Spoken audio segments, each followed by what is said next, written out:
Olá! Aumentar os recursos para os estados é o objetivo de uma proposta de emenda à Constituição em tramitação no Senado. Nós vamos conversar sobre o assunto com o senador Rogério Carvalho, do PT de Sergipe, relator da matéria na Comissão de Constituição e Justiça. Seja bem-vindo, senador. Senador, a PEC 51 de 2019, que o senhor está relatando, aumenta o valor do Fundo de Participação dos estados. O repasse da União para o Fundo de Participação dos Estados, não é isso? Os municípios recebem do montante de imposto de renda e IPI recebe 26% da arrecadação desses impostos. E os estados recebem 21,5%.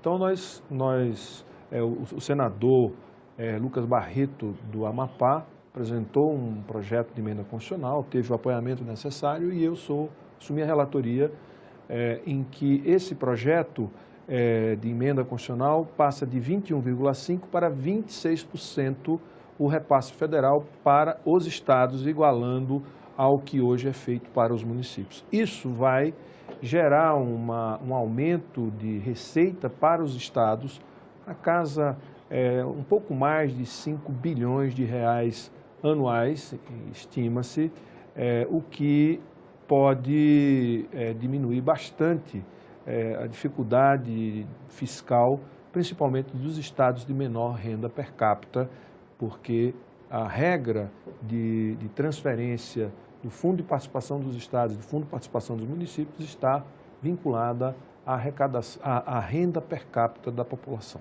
E está vinculada à arrecadação total, né, de impostos. Está vinculada à arrecadação total de impostos, mas a distribuição é maior para os estados de menor renda per capita. Então, estados... Ele é um fundo que tem um fator redistributivo.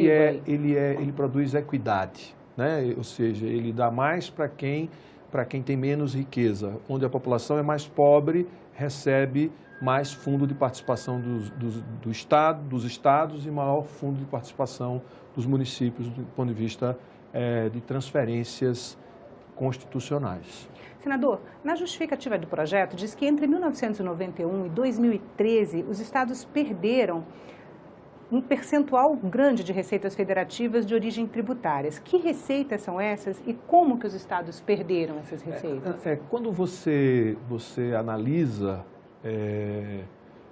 o conjunto de fontes de arrecadação do governo federal, você tem o PIS, tem o COFINS, tem algumas contribuições que não entram, né, na composição do Fundo de Participação dos Estados.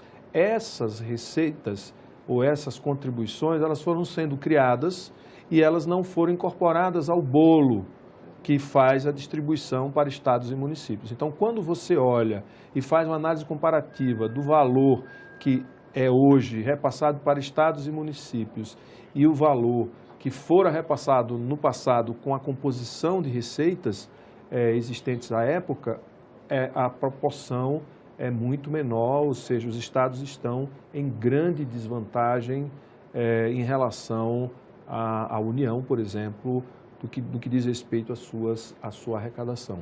E tem a guerra fiscal, né? Que os estados acabaram se envolvendo numa guerra fiscal e abrindo mão de um tributo que é importante, que é o ICMS, mas como forma de atrair empresas e empregos para o seu território e na busca do desenvolvimento, o que também se justifica, mas é um modelo que sacrifica demais a arrecadação dos estados, principalmente dos estados mais pobres. Eu queria voltar um pouquinho para a pergunta anterior, porque o exemplo que a justificativa do projeto traz é o da CSLL, né, Contribuição Social sobre o Lucro Líquido, que incide sobre a mesma base do imposto de renda, mas ficou totalmente concentrada na União. Ela diminuiu a arrecadação do imposto de renda e aumentou essa contribuição e concentrou, ou é outra engenharia que existe aí? A contribuição social sobre o lucro líquido das empresas. Quer dizer, você tributa, imposto é como se fosse um imposto de renda, só que de pessoa jurídica, só que isso não é distribuído com os estados, fica exclusivamente com a União. Então, assim como a contribuição social, o COFINS, né? também não é redistribuído com os estados. Senador, no que essa engenharia tributária brasileira, que, como o senhor está dizendo, privilegiou a União na arrecadação de tributos em detrimento dos estados, como o senhor avalia que essa engenharia contribui para o crescimento do país? Veja, como a União é quem tem a prerrogativa de legislar sobre o tema, certo?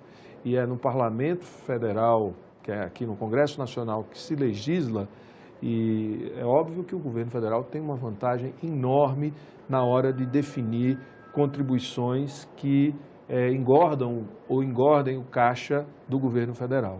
Mas essas contribuições não têm que ser aprovadas, de certa forma, tem que ser aprovadas, o Parlamento não é representante dos estados? Infelizmente, nós nunca tivemos uma organização e um papel mais forte, por exemplo, do Senado, que é a casa da Federação, para observar essas questões e garantir uma certa equidade na distribuição desses recursos. Acredito que a criação da frente parlamentar ou a frente de senadores da região Norte e Nordeste, esse tipo de movimentação pode gerar um debate positivo no sentido de garantir recursos, né, e a distribuição do bolo de tributos que a União arrecada com os demais entes da federação.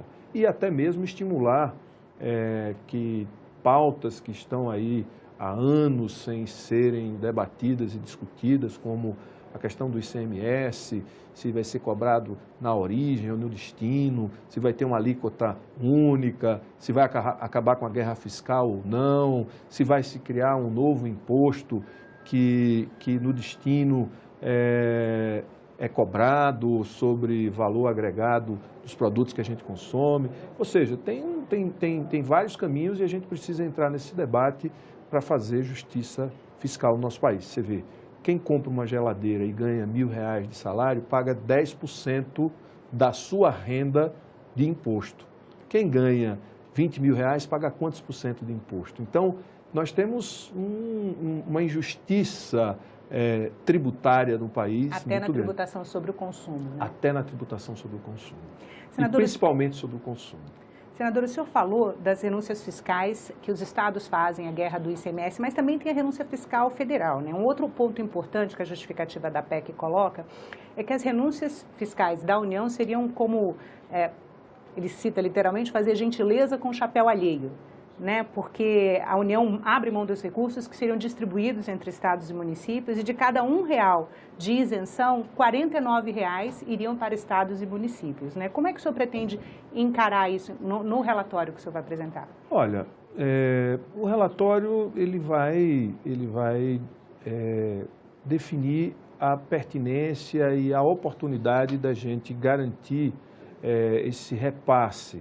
Agora, esse tema de como é feita a distribuição de uma maneira geral dos tributos arrecadados pela União, né, e arrecadados pelos estados, pelos municípios, requer um debate mais profundo sobre a reforma tributária, que não anda porque sempre esbarra no interesse de alguma região, de algum estado, e não há consenso, ou esbarra na falta de recursos para fazer compensação, né, por redução da arrecadação em função da mudança que deve acontecer.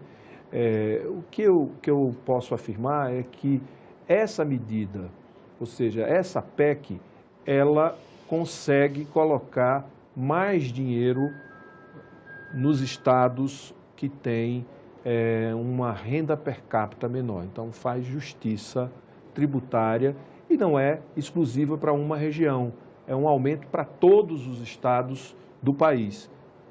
Claro que aqueles que têm uma renda per capita menor vão receber um pouco mais para compensar compensar as desigualdades que existem no nosso país.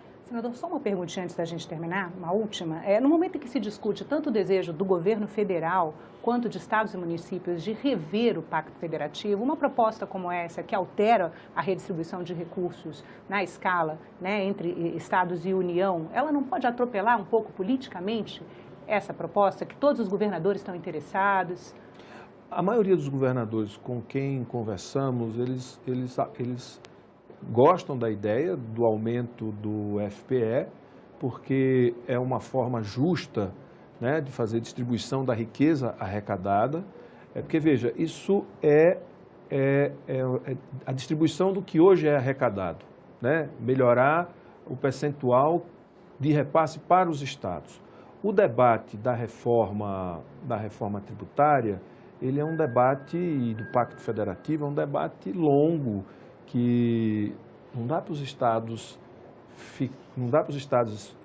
esperarem até o dia que esta reforma vai acontecer. A gente precisa ter uma solução mais rápida que melhore o desempenho dos estados, principalmente os estados onde moram e reside a população mais pobre do país.